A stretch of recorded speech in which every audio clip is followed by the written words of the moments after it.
Alors, c'est ça, je vois que Charlotte est là, Morgane est là, et Marianne, elle, est-ce qu'elle est là? Oui. Hmm. Alors, tout va bien. Alors, regardez, il est 12h45. Moi j'arrive, Jacques Caillouette, professeur à l'École de travail social de l'Université de Sherbrooke. Alors, bien content de présider cette séance-là. La séance porte comme titre large configuration d'acteurs dans le développement des territoires. Alors, nous avons trois conférencières, Charlotte Bellumeur, Morgane Pellerin et Marianne Couture-Cossette. Alors, la manière que nous avons 1 heure pour l'atelier, la manière que nous avons procédé, c'est que chaque oratrice aura 15 minutes pour faire sa présentation. Alors, moi, je l'avais retiré à 13 minutes, là, qui reste 2 minutes. Et à la toute fin, quand les trois auront présenté, nous irons vers la période d'échange et de questions. Alors, si vous avez des questions, vous les retenez. Alors, nous allons commencer avec Mme Charlotte Bellumeur, avec une communication qui s'intitule « Les enjeux interculturels au sein de la fonction publique en milieu autochtone nordique ». À vous la parole, Charlotte. Allô, est-ce que vous voyez bien mon écran? Oui, on pourrait le mettre en grand plan. Oui, là, c'est parfait. Parfait. Donc, je commence. Bonjour, merci à tous et à toutes d'être là aujourd'hui. Je me présente, je m'appelle Charlotte Bellumeur, puis je suis à ma 2e session à la maîtrise en géographie à l'UQAM, donc je suis encore en début de parcours, puis ma direction, c'est Fleury-Guimont. Puis aujourd'hui, comme mentionné, je vais vous parler sur les enjeux interculturels au sein de la fonction publique en milieu autochtone nordique, donc plus particulièrement sur les relations entre les Autochtones du Nord et les Allochtones du Sud dans un contexte de mobilité. Donc, d'abord, je vais vous contextualiser un peu ma recherche. Donc, c'est quoi la problématique et c'est quoi mon objectif général de mon projet de mémoire pour poursuivre avec c'est quoi mon territoire à l'étude, mes questions et hypothèses principales et secondaires, pour poursuivre avec mes cadres conceptuels et théoriques et pour terminer avec un échéancier des étapes qui restent à accomplir. D'abord, je trouve ça vraiment important de faire une reconnaissance territoriale puisque l'UQAM, le territoire un peu plus, l'instance un peu plus tangible de cette présentation-là, se retrouve sur un territoire non cédé, donc de la nation Kanen-Keraga, donc le territoire qui se nomme Tiohtià:ke ou Montréal, qui est aussi un territoire qui a servi à de nombreuses rencontres entre plusieurs nations autochtones. Donc, je trouve ça important de le mentionner, surtout pour garder un peu cette idée-là tout au long de la présentation, comme un premier pas pour décoloniser nos esprits. J'en profite également pour reconnaître mon point de vue situé, donc en tant que personne universitaire allochtone du Sud, que j'ai une certaine subjectivité et un bagage quant à cette recherche-là, d'autant plus que ma recherche porte sur des personnes et des territoires autochtones du Nord. Donc, d'abord, ma recherche prend un peu son point de départ, prend un peu son sens depuis le dépôt du rapport de la commission Vien. Donc, c'est un rapport qui avait comme mission de démontrer un peu l'héritage colonial dans les milieux professionnels, donc commandé par la commission sur les relations entre les Autochtones et certains services publics. Ça avait comme mission d'émettre des mandats, des recommandations et des protocoles dans plusieurs sphères professionnelles. Donc, on pense au système juridique ou encore au système de santé. Puis, ce rapport a permis de démontrer un peu la présence de discrimination, de racisme et même de racisme systémique envers les personnes autochtones au Québec. J'ai fini le racisme systémique comme un mécanisme d'oppression institutionnelle, politique et idéologique. Puis, c'est un racisme qui est plutôt contrairement au racisme ordinaire ou quotidien, qui est plutôt dissimulé, donc un peu invisibilisé, normalisé, un peu omniprésent dans notre société québécoise. Puis cette présence de racisme systémique fait en sorte que les milieux de travail ne sont pas toujours sécuritaires pour les personnes inuites et les Premières Nations, d'autant plus que les retombées et les recommandations de ce rapport-là, même plus d'1 an après son dépôt, ne sont toujours pas suffisants.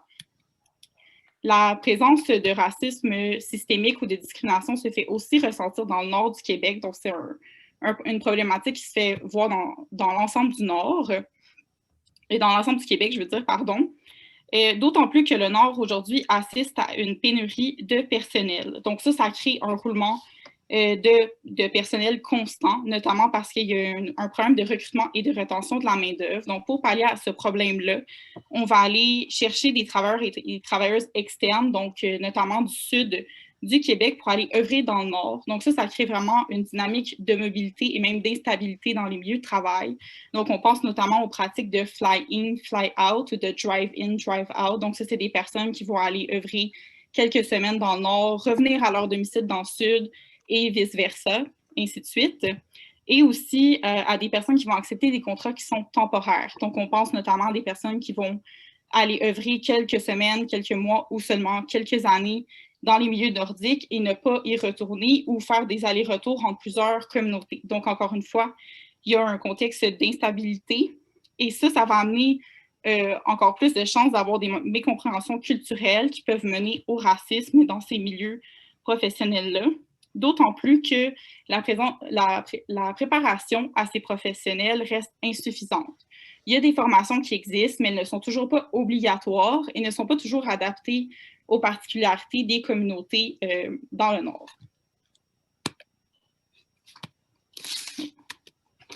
Donc, dans un contexte où les relations interculturelles sont grandissantes et inévitables, puis qu'il y a des mobilités constantes bilatérales entre le Nord et le Sud, d'Autochtones et d'Allochtones, c'est sûr qu'avec la COVID, c'est un peu freiné, c'est un peu plus statique. Donc, mes objectifs un peu de recherche, mon objectif général, ça serait d'explorer un peu des pistes de solutions pour mettre un terme à ce racisme-là, aux mécompréhensions qui sont toujours présentes dans les milieux de travail.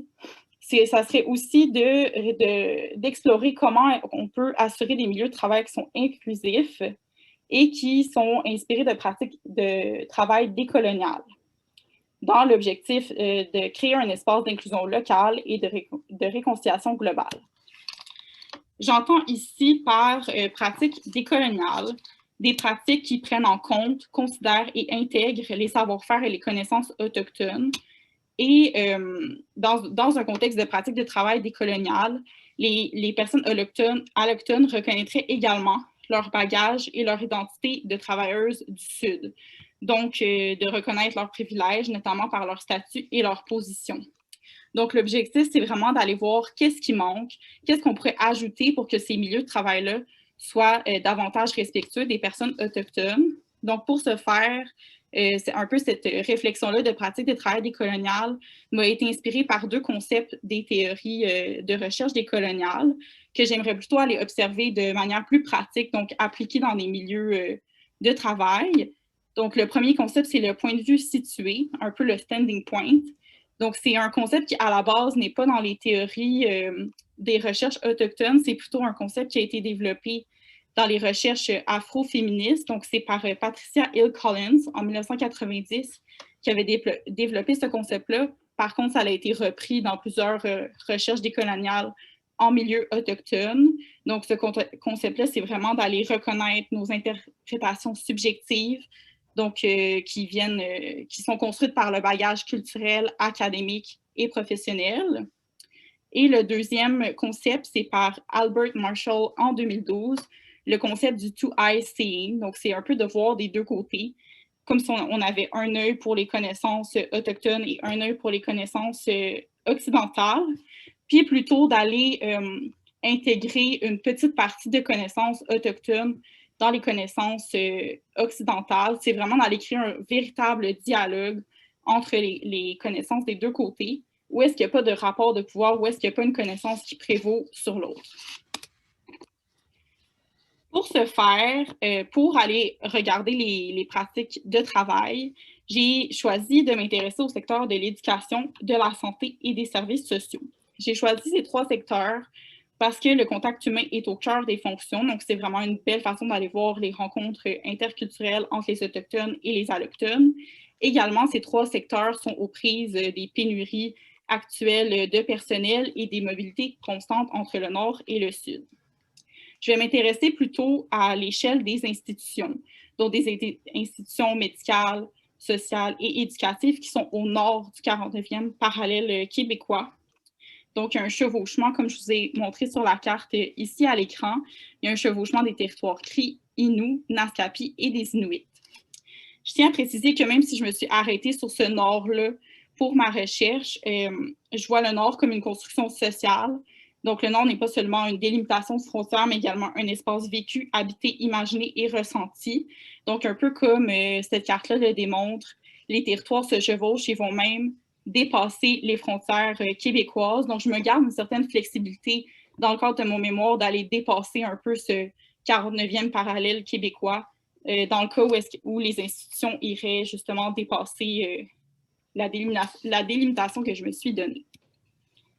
Donc, pour y parvenir, je me suis créé une question et une hypothèse principale. Donc, la première, c'est par quels moyens les relations interculturelles peuvent être établies des meilleures relations interculturelles peuvent-elles être établies entre les professionnels du Sud et les Autochtones du Nord? Pour y parvenir, je crois que c'est par une conception éthique des relations interculturelles avec les différentes nations autochtones par les Allochtones du Sud, c'est-à-dire par une meilleure compréhension des vécus et des territorialités du Nord. J'entends ici par conception éthique, donc une conception que les Allochtones vont venir se faire des relations interculturelles avec les Autochtones qui est davantage respectueuse des réalités locales et qui va vraiment chercher le bien-être des personnes autochtones. Pour préciser un peu plus cette question et cette hypothèse principale, j'ai divisé mes questions et hypothèses secondaires en 2 temps. Donc, une première question va être avant la mise en poste des Allochtones et la deuxième plutôt à la suite de cette mise en poste dans le Nord. Donc, la première question secondaire va comme suit. De quelle manière les Allochtones du Sud allant œuvrer en milieu autochtone au nord du 49e parallèle peuvent-ils, elles, être mieux outillées préalablement à leur mise en poste? Donc, je postule que c'est par une meilleure compréhension des vécus autochtones et de la nordicité, par le biais de formations socio-culturelles et territoriales obligatoires, adaptées aux réalités autochtones et conçues de pair avec les acteurs, actrices locaux et locales. Donc, juste pour préciser, j'entends par nordicité un amalgame de l'ambiance, de l'imaginaire et des paysages, et même de l'identité du Nord. Donc, c'est un concept qui a été créé par Louis-Edmond Hamelin, et ça va à délimiter des frontières, mais qui sont plus ou moins définies du Nord. On peut même parler de néo-nordicité aujourd'hui, avec justement l'arrivée de non-résidents et non-résidentes de l'extérieur du Nord.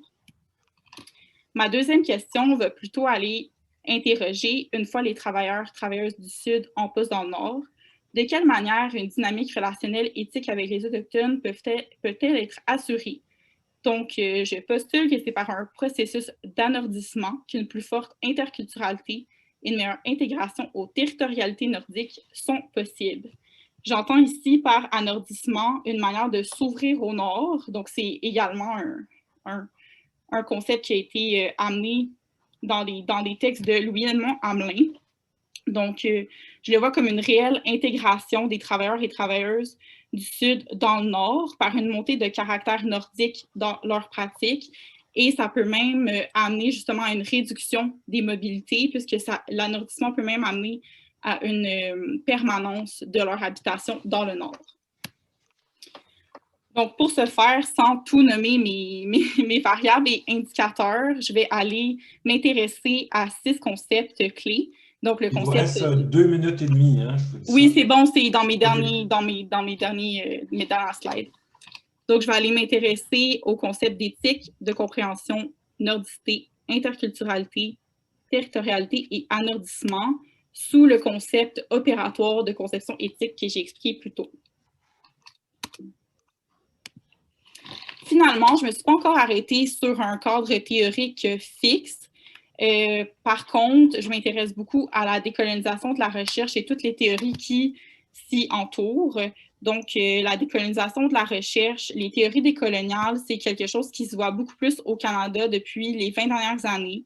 Donc, ça a comme mission un peu de sortir de la construction de savoirs qui sont sur des bases coloniales, surtout en contexte autochtone. Donc, ça va se baser sur des concepts et des valeurs de réciprocité, de complémentarité, de relationnalité et de slow research. Donc, ça, c'est la manière d'avoir une recherche qui est plus longue, qui va permettre de s'intégrer vraiment comme au territoire et aux personnes concernées dans les recherches. Donc, ça va aussi aller reprendre les deux concepts que j'ai présentés précédemment, donc le two-eye seeing et le point de vue situé, le standing point, toujours dans l'objectif d'aller atteindre une éthique à la recherche qui est respectueuse des personnes concernées.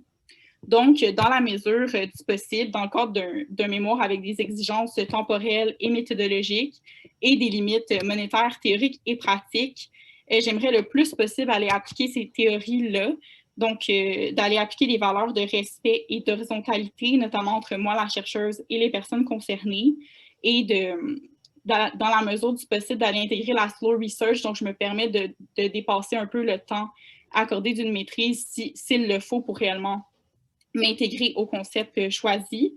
Puis, mon action la plus concrète, ça serait de mettre sur pied un petit comité de suivi composé de 1 à 3 personnes, des acteurs et actrices clés des milieux, qui pourraient justement aller confirmer la pertinence de ma recherche et valider certaines étapes de mon mémoire.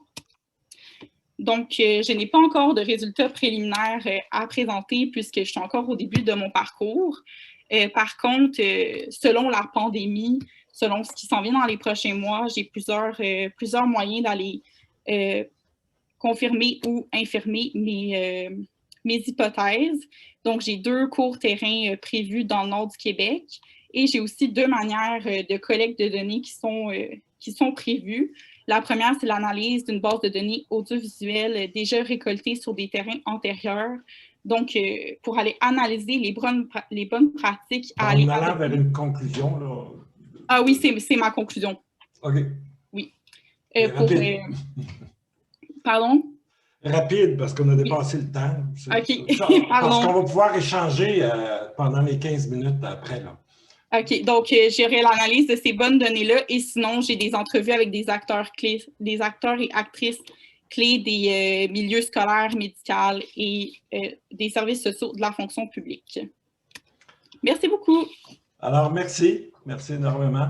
Maintenant, nous allons passer à une autre conférencière, Morgane Pellerin, qui va nous parler de l'action collective par le design pour l'autonomie, pour favoriser la justice alimentaire, sociale et environnementale. Alors, à vous, Morgane. Bonjour, vous m'entendez bien? Oui. Parfait. Puis,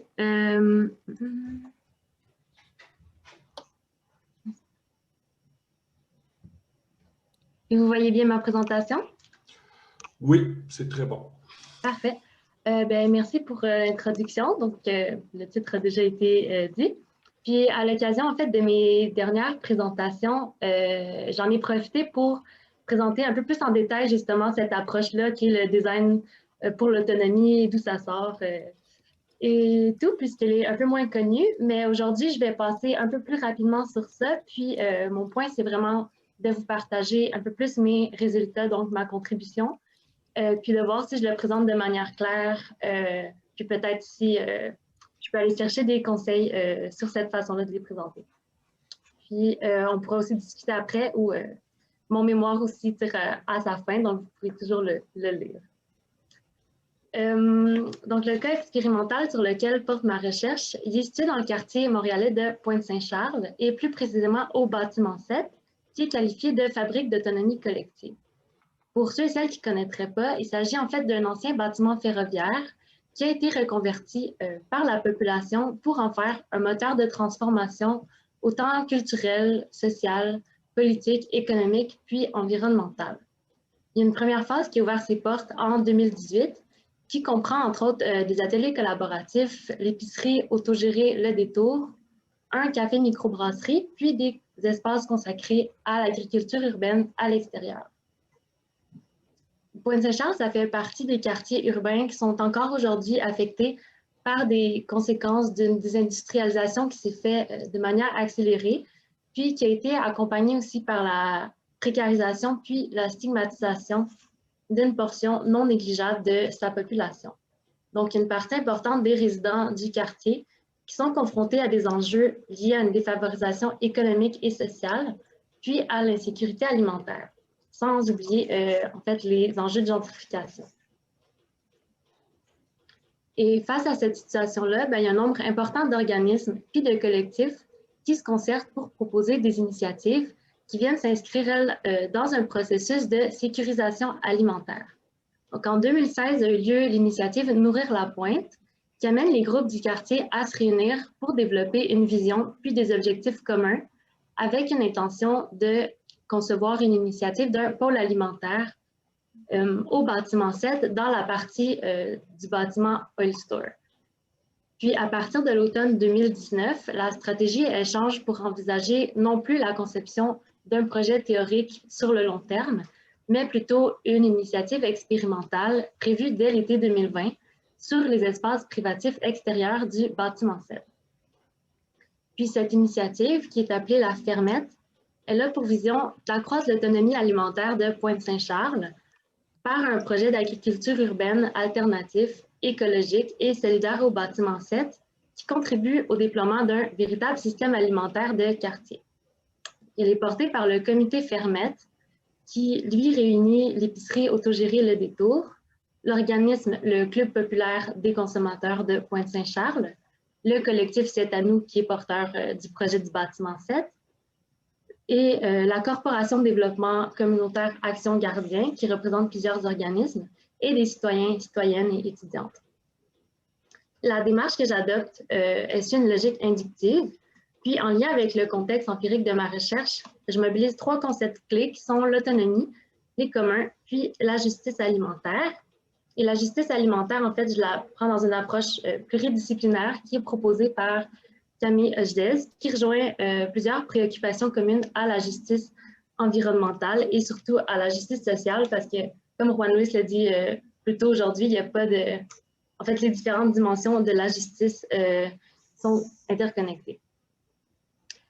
Puis, pour faire un lien entre ces concepts-là, puis les intégrer dans ma recherche, je croise l'approche du développement territorial à l'approche du design pour l'autonomie, qui est proposée par Arturo Escobar.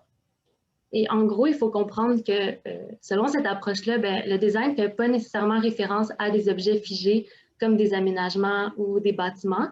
Il s'agit plutôt de concevoir des interactions, des relations, puis des expériences à l'intérieur et pour un système complexe. Et plusieurs penseurs y voient un potentiel pour les innovations qui pourraient être qualifiées de radicales pour engendrer un changement culturel élargi, puis pour contribuer à créer des mondes plus justes.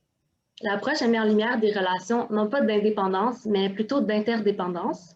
Et un des principaux buts, en fait, c'est d'explorer le rôle potentiel du design pour contribuer à permettre des formes communales d'autonomie qui sont sous-entendues par des projets de vie, des visions de transition. Et l'approche, elle présuppose en fait que chaque communauté pratique elle-même le design, autant par ses organisations, ses relations sociales, ses pratiques, puis ses relations à l'environnement. Puis en ce qui concerne les cas de design au sein de communautés, le but du processus devrait être le renforcement de leur autonomie. Puis c'est là que je fais un lien avec le cas de ma recherche. En fait, je me demande dans quelle mesure une initiative collective par le design pour l'autonomie pourrait favoriser la justice alimentaire, sociale et environnementale. Et pour mener ma recherche, moi j'ai eu l'occasion de m'impliquer principalement au sein du comité Fermette à travers une démarche engagée. Puis j'ai aussi assisté dans d'autres cercles et comités, autant au bâtiment 7, puis aussi à l'échelle du quartier en sécurité alimentaire, principalement entre l'automne 2019 puis l'été 2020. Puis j'ai tenu un journal de bord pour documenter mes observations, puis principalement mes données proviennent des entrevues semi-dirigées que j'ai effectuées auprès des porteurs de l'initiative, donc au sein du comité. qui est responsable du processus de co-création de l'initiative. Puis mes objectifs de recherche, en fait, c'était de dresser un portrait du réseau d'initiatives en sécurisation alimentaire à Pointe-Saint-Charles pour comprendre un peu leur dynamique, et d'apporter une compréhension de l'amorce de la fermette, puis du développement du processus de design pour l'autonomie, puis d'apporter une compréhension des résultats attendus de la fermette à court terme. Je vais juste prendre une gorgée d'eau.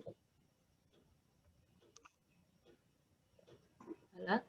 Donc maintenant, je vais vous présenter 3 éléments qui ressortent de mes résultats puis de mon analyse. Donc, dans un premier temps, une initiative collective par le design pour l'autonomie favorise un accès à un espace de production alimentaire dans la mesure où il y a une appropriation territoriale qui s'est faite pour la création et l'organisation de cet espace-là à travers un processus de mise en commun ou de communalisation. Donc, on pense entre autres aux luttes pour le bâtiment 7, à la mobilisation aussi, puis par la suite aussi à plusieurs négociations qui se sont faites pour le lot 5 qui est situé juste au sud, pour en fait pouvoir l'aménager en une sorte de parcelle productive. Donc, il y a des pressions qui se sont faites en fait pour que la ville le rachète, que ce soit décontaminé, puis qu'il puisse avoir une entente de co-gestion. Il faut aussi considérer que l'accès aux espaces de production puis aux aliments sains, qui est une dimension importante de la justice alimentaire, ça ne dépend pas seulement de la présence de ces ressources-là, mais de tout un système de relations spatiales et sociales pour assurer qu'il y a un droit à cet accès-là. Donc, en étudiant la gouvernance alimentaire au sein du quartier, ça m'a permis de voir que les différentes ressources et initiatives qui sont présentes à Pointe-Saint-Charles, ils ont créé un environnement organisationnel puis institutionnel qui favorise la concertation par l'entremise de la Corporation de développement communautaire Action Gardien. Le système alimentaire local mise sur la complémentarité beaucoup, puis il vise à mutualiser des ressources. Puis les résultats mettent en lumière en fait le potentiel de l'initiative de la fermette pour venir consolider ce système-là en développant une offre complémentaire.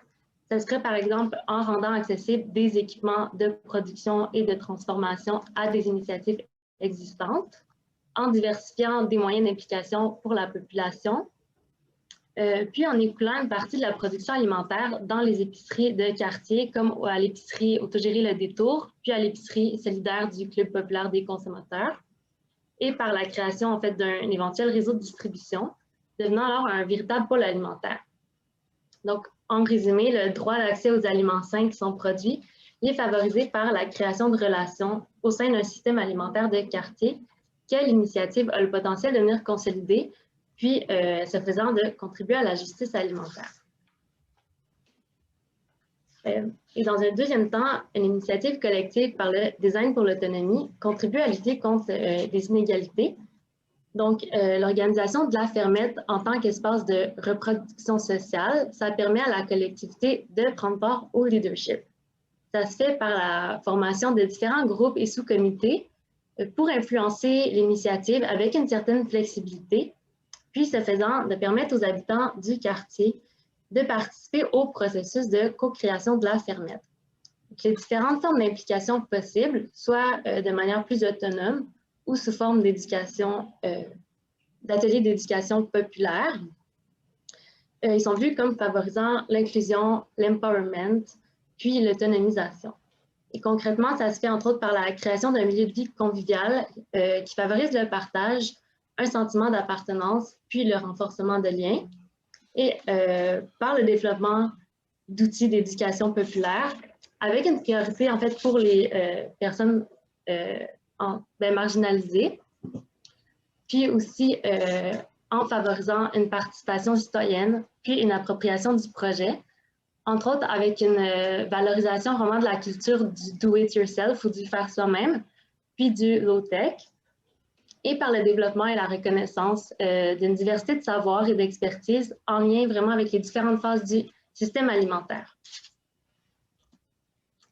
Et dans un troisième temps, une initiative collective par le design pour l'autonomie favorise une alimentation puis un environnement sain dans la mesure où les espaces productifs ils sont vraiment aussi considérés comme connectés à la biodiversité puis aux écosystèmes. à travers une éthique de la terre, puis par la promotion de l'ancrage local. Puis, c'est ça, la relation à la terre puis aux autres vivants, dont les animaux, est aussi intégrée à la vision qui guide le projet. Puis, comme je l'ai mentionné tantôt, qu'en constituant un espace de reproduction sociale, la fermette, c'est aussi vu comme un moyen de s'éduquer collectivement pour reprendre conscience du lien entre les différentes étapes du système alimentaire, tout en venant réconcilier les dimensions économiques et écologiques.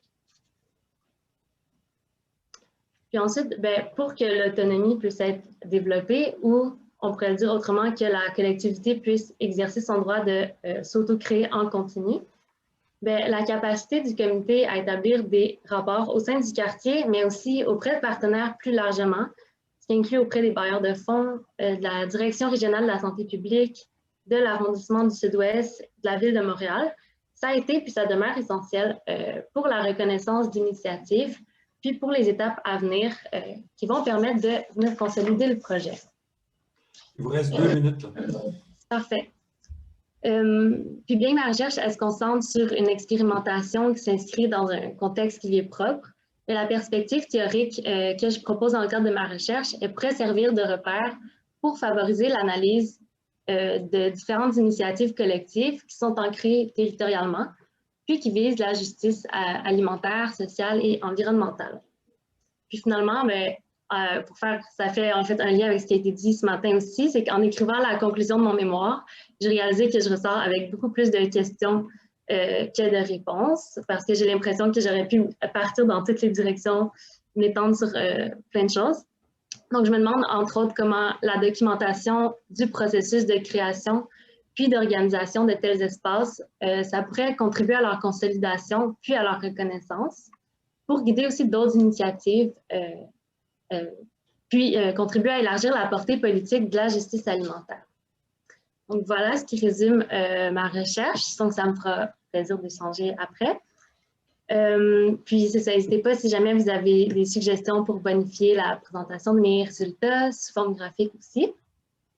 Puis sinon, j'ai mis un extrait que j'ai trouvé au moment justement de faire mon analyse, qui résonne beaucoup avec ma recherche. Donc c'est Slocum et Saldenha qui suggèrent que de dessiner un espace social, relationnel, un espace d'échange de produits, mais surtout d'idées et de valeurs, donc un espace politique, ça permettrait d'agir sur les inégalités structurelles et que ça peut sembler utopique, mais que ce serait possible par 2 étapes, soit la construction de réseaux qui ne sont pas encore existants, puis par une action sur le foncier, soit une appropriation territoriale. Donc voilà, merci. Merci beaucoup.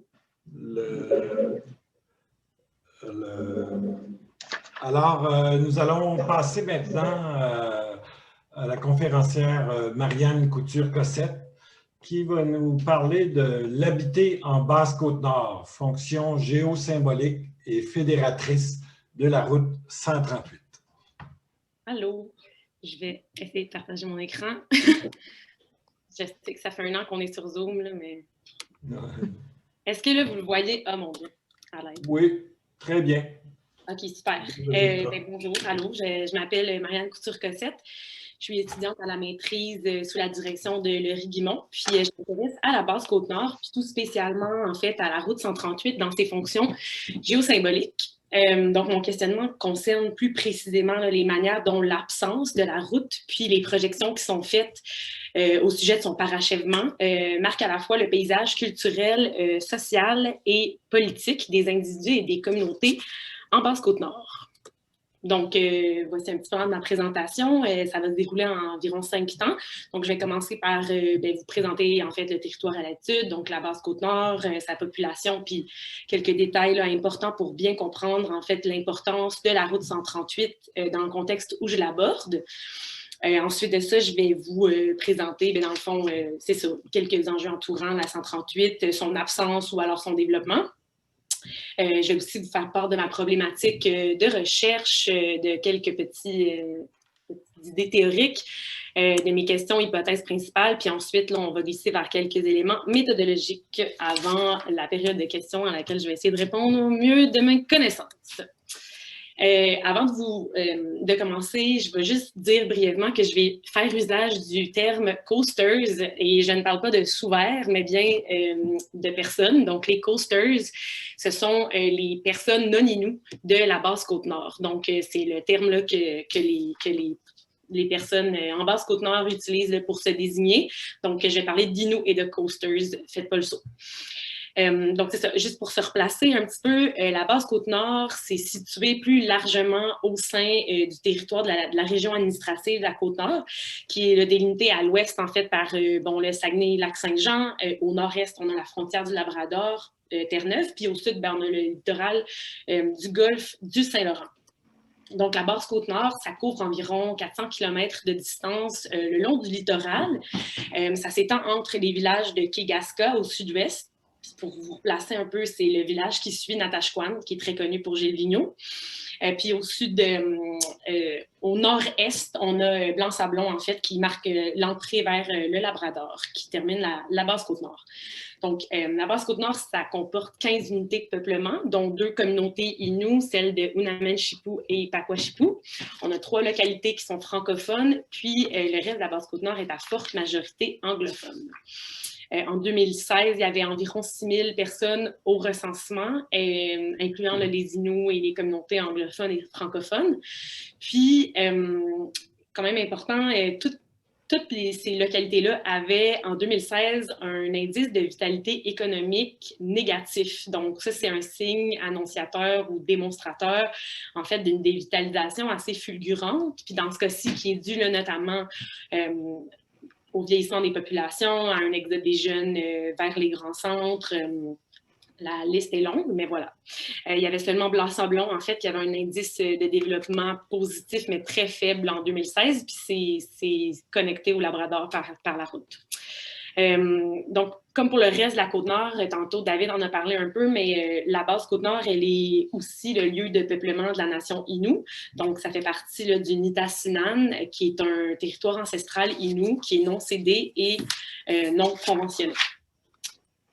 Donc, j'arrive dans le vif du sujet. La fameuse route 138, c'est une des choses qui caractérise la Basse-Côte-Nord, en fait, du reste de la région d'appartenance, c'est le fait que la Basse-Côte-Nord est reliée au Québec par aucun lien routier continu. Ça veut dire que la seule manière d'accéder aux villages puis aux communautés de la Basse-Côte-Nord, c'est soit par avion, ce qui est une option assez coûteuse, ou encore par le cargo passager, le bateau Bella des Gagnés, qui fait le trajet aller-retour 1 fois par semaine, 10 mois par année. Donc, c'est quand même assez laborieux du moins, ça prend du temps pour sortir des communautés. Puis ça, ce sont des moyens de transport qui ne sont pas garantis. Ça varie au gré des températures. Si vous êtes déjà allé, vous savez, c'est très commun d'attendre 1 jour ou 2 pour que l'avion décolle ou pour que le bateau reparte, ou encore même que le bateau arrive. Des fois, il ne peut pas accoster à certains ports. Ça ne veut pas dire, par exemple, que les personnes des communautés entre elles sont libres de contact. Au contraire, c'est une région qui est marquée par une très forte mobilité des personnes, notamment. Donc, les gens se déplacent énormément dans le reste de la région, dans le reste du nord du Québec, ou encore un peu plus vers les Coumènes là, pour l'emploi, pour l'accès à des biens et services tels que les services de santé, etc.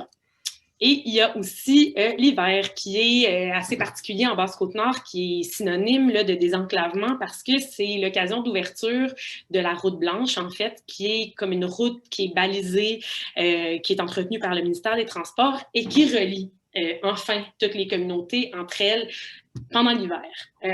Puis là, ça donne naissance à une foule de pratiques là, singulières puis vraiment propres au territoire, comme des tournois de hockey très prisés en Basse-Côte-Nord. Par contre, ça, c'est une pratique qui est menacée, évidemment, par nos chers changements climatiques. Donc, cet hiver, par exemple, la route blanche, je pense qu'elle n'est pas ouverte en ce moment. Puis le nombre de journées de praticabilité de la route, donc le nombre de journées de désenclavement de la région diminue d'année en année. Ce qu'il faut savoir aussi, c'est que le dossier de parachèvement de la route 138, il est sur la table, mais il est sur la table depuis longtemps. Donc, c'est loin d'être nouveau comme sujet pour les coasters et pour les Innu, puis même pour la région de la Côte-Nord en général. La route 138, elle s'est rendue à Natashquan en 1996. Puis il a fallu attendre assez longtemps, en fait, pour qu'elle rejoigne le village après, qui est Kegaska. Donc, en 2013 seulement, ça a ouvert. Puis, à l'heure actuelle, si on se fiait aux promesses qui étaient faites à l'époque, la route 138, elle serait déjà complétée jusqu'au Labrador. Ça fait longtemps. Donc, ça aide un peu à comprendre le climat actuel de ras-le-bol, en fait, des personnes de la base Côte-Nord, où on suppose. Donc, à l'hiver 2020, juste avant la pandémie, il y a des maires, des chefs, des préfets, des villages, des communautés bas-côtières qui ont sorti, en fait, un pamphlet, une espèce d'appel à l'action et même un ultimatum, en fait, pour le gouvernement. Puis ils y affirment en fait que les décisions du gouvernement en matière de transport sur la Côte-Nord, ils font carrément fi des volontés des habitants et des habitantes de la région.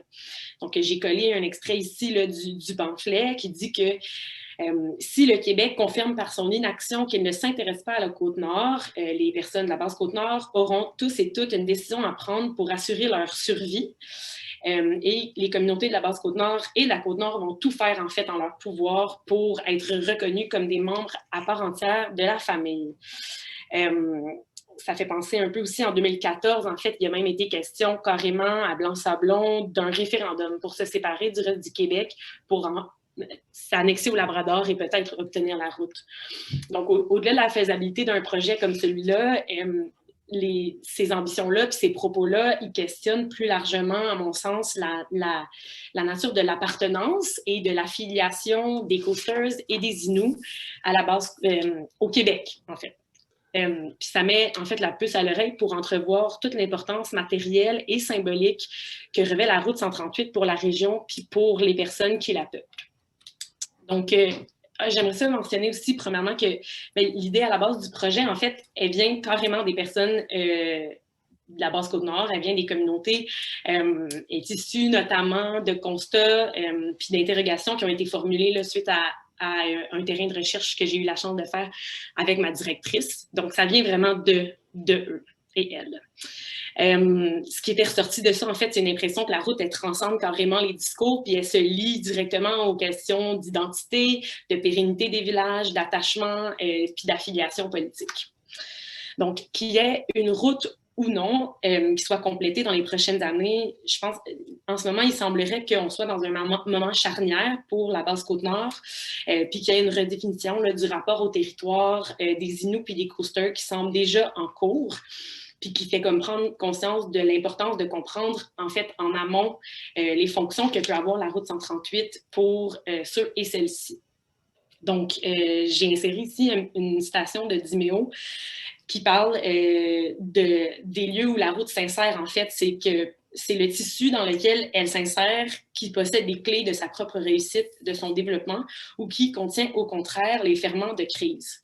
Donc, les auteurs à ce sujet-là sont assez clairs. Ils s'entendent pour dire que l'insertion d'une route en tant que telle, c'est pas une cause qui va aller provoquer un effet ou qui va structurer un territoire. Ça va être plutôt le contraire, en fait. C'est que l'insertion d'une infrastructure routière va venir au fait révéler ou accélérer même des tendances qui sont déjà préexistantes. Donc, elle révèle la réalité socio-spatiale. Puis je pense que c'est la raison pour laquelle cette recherche-là, dans un contexte de soulèvement des élus, dans un contexte d'ultimatum et de dévitalisation, ça semble en fait primordial de comprendre le lien qui unit les bas-côtiers à la route. Donc, je ne vais pas nécessairement m'étendre sur le concept d'habiter. Je ne sais même pas où j'en suis dans le temps, mais simplement... Vous êtes à 10 minutes, il vous reste 5 minutes. Ah, OK, parfait.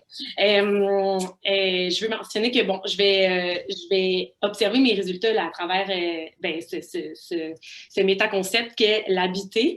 Puis, je le prends à partir de la définition de Lazzarotti qui conçoit l'habiter en tant que concept. Pour lui, c'est un concept qui est synthétique puis qui est foncièrement existentiel et politique. Puis, je trouvais que ça s'arrimait bien, en fait, à la réalité que je vais étudier. Puis c'est un concept qui permet en fait de porter attention à la fois à notre espace, à la façon de l'écrire, à la fois aux habitantes et aux habitants, puis à la cohabitation, cette espèce de triade-là qui constitue en fait les instances géographiques autour desquels il y a une circulation de savoir et de pratiques qui constituent notre rapport d'habitation. Puis c'est à travers, en fait, c'est ça, cette habité-là qu'on peut comme entrevoir la consubstantialité des humains et du monde, c'est-à-dire comment les imaginaires s'inscrivent dans le réel. Aussi, bon, la nordicité, c'est certain que ça fait partie de ma recherche parce que, ben, j'y suis, en fait. Mon territoire il est situé dans le moyen nord du Québec, si ce n'est pas du nord, en fait, il est à la frontière. Puis, j'ai sorti une citation qui a été faite aussi dans le même pamphlet que je vous ai présenté tout à l'heure par les élus d'Abas-Côte-Nord, parce que cette citation-là me semblait vraiment révélatrice, en fait, de la forme de rapport qui existe entre le Québec méridional, le Québec du Sud, qui souvent prend des décisions hors d'un espèce de point de vue situé du Nord. Puis, pour moi, ça appuie à plus forte raison sur l'importance, en fait, de mener une recherche située puis comme appréhendée à partir de leur vision. Donc, dans la citation, ils disent que pour eux, la Côte-Nord a toujours été considérée comme le garde-manger du Québec, dans lequel on puise allègrement des ressources pour en faire des affaires en or sans trop porter intérêt aux intervenants et aux intervenantes de la région. Donc voilà, le projet que je propose est en fait une problématisation de la route 138 dans une articulation autour de la notion de géosymbole et géosymbolique. Autrement dit, donc, je vais chercher à comprendre la relation qui existe entre les coasters et les Inuits à la route 138 en tant qu'objet géographique. Il vous reste 2 minutes, là. OK. Parfait. Dans des acceptions matérielles et immatérielles, donc à partir des représentations, conceptions et de l'imaginaire qui la sous-tend. Donc, ça va être de comprendre comment l'objet routier façonne les rapports collectifs et individuels au territoire bas-côtier, en explorant aussi là, sa portée justement culturelle, sociale et politique. Donc, je me questionne justement plus précisément sur la fonction de cette route-là. Puis mon hypothèse, en fait, c'est que la route 138, bien qu'absente matériellement de la base Côte-Nord, elle structure déjà, en fait, dans son absence, elle structure déjà les rapports d'habité bas-côtier, puis qu'elle est comme une matrice de renouvellement de ce rapport d'habité-là, puis voilà. Donc, puis je vais avoir des objectifs et questions secondaires là, pour comprendre plus amplement le sens qui est accordé à la route, puis comprendre aussi ou savoir en fait si la route constitue un objet fédérateur pour les communautés et les villages, puis si et comment le parachèvement de la route est anticipé. Donc, je vais m'appuyer sur environ trois types de sources. Donc, d'abord, une revue journalistique. Je vais faire comme trouver, en fait, un peu, l'idée, ça va être de trouver les acteurs, l'historique, un peu mieux comprendre le dossier de parachèvement puis les allers-retours que ça implique. Je vais aussi avoir des données brutes issues d'entrevues terrain dans 3 communautés, donc une Innu, une francophone et une anglophone, puis peut-être un terrain mobile là, sur le bateau du Bella des Gagnés. Puis, enfin, je vais aussi je vais m'appuyer sur des documentaires qui ont été produits au sujet de la route, pas de la route, en Basse-Côte-Nord, mais dans lesquels on aborde constamment la route 138. Puis, je vais avoir aussi, là, évidemment, des comités de suivi locaux. J'ai comme une citation de conclusion parce que je la trouvais belle et elle est tirée d'un de ces documents. Oui, conclusion. Comment? Oui, conclusion.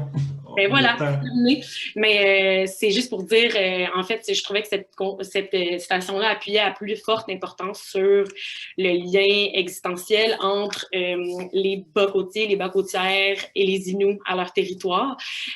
Donc, c'est à un journaliste qui lui dit qu'il est loin, le maire de Blanc-Sablon lui répond « Loin de quoi? C'est quoi ton point? Il faut trouver un point de repère. » Toi, tu dis que tu es loin de chez vous parce que tu viens de Montréal. Moi, je suis près de tout ce dont j'ai besoin. Je ne suis pas loin. Alors, merci. Nous allons aller à la période de questions. Peut-être, je prendrai deux, 3 questions pour commencer. Et là, j'ai déjà les 3 questions. Peut-être, je vois, il y a Louis-Philippe. Attendez, je vais prendre les noms. Louis-Philippe. Ensuite, si vous pouvez relever vos mains. C'était un applaudissement, en fait. Là. J'ai pas, Ah, OK. D'abord, c'était l'applaudissement. OK. Pardon. Je trouvais que les mains levaient de partout. Là, est-ce qu'il y a des gens qui ont des questions ou des commentaires par rapport aux 3 présentations? Laurent a levé sa main. Qui? Laurent. Laurent, OK, parfait. Est-ce qu'il y a une autre personne que Laurent? Alors, non. Alors, allons-y avec Laurent. Merci. Ma question, elle est pour Charlotte. C'est une question plus méthodologique. Je me demandais en fait, alors je trouvais la présentation vraiment intéressante, puis les perspectives motivantes et enthousiasmantes. Mais je me demandais en fait si finalement le fait d'appliquer un cadre conceptuel qui est issu finalement d'aires culturelles qui sont éloignées finalement du Nord, à savoir notamment des concepts américains, et pas en contradiction avec ton approche décoloniale. Et du coup, je me demande si tu n'aurais pas intérêt finalement à fabriquer ton cadre conceptuel à partir des savoirs autochtones que tu aurais pu récolter et puis formaliser peut-être pendant une première phase de recherche. Oui, Charlotte. Oui, bien en fait, je viens de commencer le processus de création de mon cadre conceptuel, puis on voit justement dans mon cours la différence entre un cadre qui serait structuré ou non structuré, puis justement, là, j'ai comme pas le choix dans mon approche méthodologique dans le cadre de mon cours de construire quelque chose préalablement à mon ou mes terrains. Par contre, je me laisse justement cette flexibilité-là, que ça soit pas structuré puis que je puisse le remodifier après. Donc, c'est sûr là, que autant comme par rapport, je disais tantôt, que je me laisse une flexibilité par rapport à la délimitation de mon territoire, je vais me laisser une flexibilité pour mes concepts. Puis, non, c'est sûr, là, c'est une bonne remarque. D'autres questions? Mélanie a une question. Mélanie et Juan. Un après l'autre. Mélanie. Ah, on pensait le faire en même temps, en fait. OK. J'ai une question d'abord. J'ai une question pour Morgane. J'avais participé, j'ai 2 questions, c'est ça, une pour Morgane puis une pour Marianne. J'avais participé l'an dernier, tu avais participé également, puis j'ai vu que tu avais migré vers la justice alimentaire, alors qu'il me semblait que tu étais plutôt sur la sécurité ou la sécurisation l'an dernier. Je voulais voir avec toi là, le pourquoi de cette migration, puis en quoi finalement tu penses que ce concept-là est plus pertinent dans le cadre de tes recherches. Puis, Marianne, écoute, je t'écoutais avec attention, tu sais que j'ai supervisé un mémoire aussi qui était sur la sécurité alimentaire sur la Basse-Côte-Nord.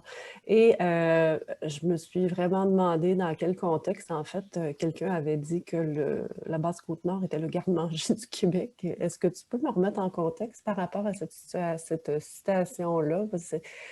C'est un peu étonnant, quand même. Voilà. Et Juan Luis, et je vais m'ajouter pour une question, je pense que on va s'en aller vers une conclusion avec tout ça. Oui, Juan Luis? Oui, vous m'entendez? Oui. OK. Alors, moi, c'est sur un autre plan, je voyais dans les trois présentations un intérêt pour renverser un certain nombre d'a priori méthodologiques sur lesquels on s'appuie de façon régulière et qui, dans les 3 cas, nous invitent à tenir compte des situations qui sont reliées aux personnes qui sont concernées par les problèmes qu'on étudie. Et je voyais, moi, qui est par exemple Morgane, qui travaille sur le design, en fait, qui a combiné le design pour l'autonomie au développement territorial, s'appuie sur Arturo Escobar. Et je ne sais pas si Charlotte a regardé Arturo Escobar, mais il me semble que c'est très proche de ce dont elle parle. Et je ne sais pas si Marianne aussi, parce que Marianne s'inscrit sans l'avoir dit de façon explicite, autant que Charlotte et Morgane renversent aussi un certain nombre d'approches en termes méthodologiques. Ça me paraît important, ça me paraît intéressant, il faut le verbaliser et il faut le travailler aussi de façon plus formelle pour que ce soit clair. Oui. J'ajoute une question pour Marianne. Alors, moi, j'ai bien aimé quand Marianne a amené l'idée que l'habiter, c'était comment les imaginaires s'inscrivaient dans le réel. Alors, et peut-être aussi comment le réel s'inscrit dans les imaginaires. Ma question, c'est comment tout cet enjeu-là de la route 138 participe à la construction de l'identité des coasters et des Inuits, même peut-être un rapprochement de ces communautés-là. Alors, c'était ma question. Alors, vous répondez, Mélanie, posez des questions à Morgane, Marianne, Juan-Louis, qui allait vers la méthodologie, les trois. Alors, peut-être allez-y à tour de rôle. Si on y va dans l'ordre, je peux peut-être commencer. Donc, c'est Mélanie. En fait, la sécurisation alimentaire, je l'aborde encore dans ma recherche. Vraiment, je pense que c'est encore pertinent. Pourquoi la justice alimentaire? Bien, au début, c'est Juan-Louis qui m'a dit on pourrait aussi parler de justice alimentaire. Puis là, je dis justice environnementale, puis justice sociale. Puis là, ça me paraissait pendant un bout un fardeau que j'ai comme mis dans un coin. Puis j'étais comme pourquoi la justice? Puis finalement, en le disant, je trouve ça vraiment passionnant, en fait, maintenant, la justice alimentaire. Puis pour moi, les deux, je pense, viennent ensemble, dans le sens où je pense que certaines initiatives s'inscrivent dans un processus de sécurisation alimentaire, revendiquent aussi la justice alimentaire, parce que ça peut être autant un outil de revendication que conceptuel, plus un cadre conceptuel. Dans mon cas, c'est vraiment les deux. Mais je pense qu'il y a un lien à faire entre les deux. Mais c'est sûr que dans mon cas, j'approfondis plus la justice finalement que la sécurisation. Puis sinon, pour Charlotte, moi aussi, quand tu parlais de relationnalité, justement, et tout, je faisais beaucoup de liens avec ma recherche. Peut-être qu'on pourra se contacter, mais je pense qu'en effet, il y a un lien à faire. Oui, peut-être Charlotte, quelques mots et ensuite Marianne. Oui, j'avais pas de j'ai plus pris en note ce que M. Klein a dit, mais j'ai pas nécessairement de commentaires. Là. Je suis encore dans la construction de ma méthodologie, donc je prends ça en note, puis c'est ça. Parfait. Alors, Marianne? Oui, allô.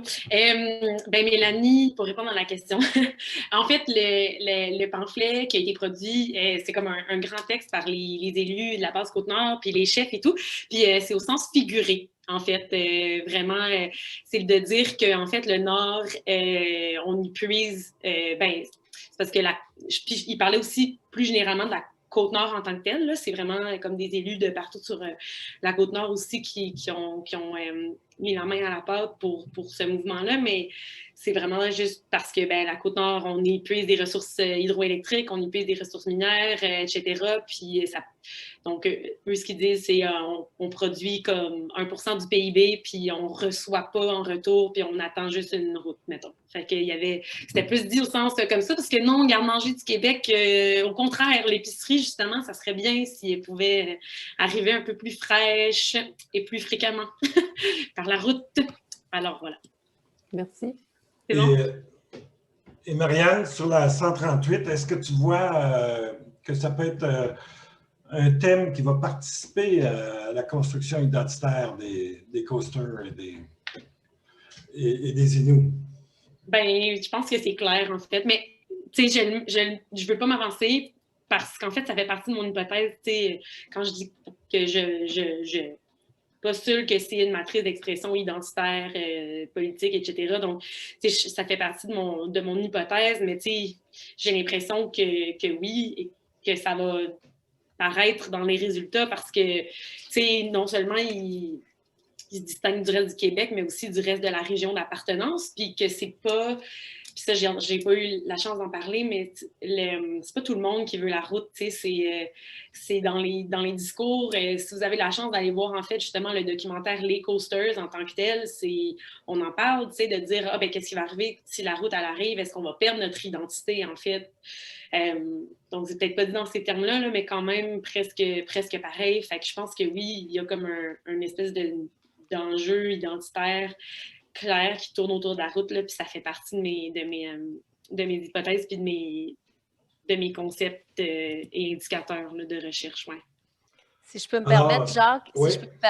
Juste pour par rapport à la première question que tu avais posée, effectivement, la route, même si elle est absente ou présente pour certains segments, elle est déjà, elle mobilise les différentes communautés, Inuits, autochtones, Inuits et anglophones et francophones, ne serait-ce que pour la revendiquer de manière conjointe. Hein.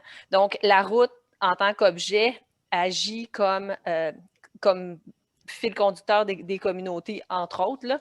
Alors, c'est avant même qu'elle soit là, il y a une identité commune côtière, bas-côtière, liée à l'absence ou à la présence ou au désir de la route. Là. Oui, oui. Alors, oui, je trouve que c'est des revendications très légitimes, hein, toutes les ressources qui sont prises là et les retours ne sont pas beaucoup là. Merci hein, à nos trois communicatrices.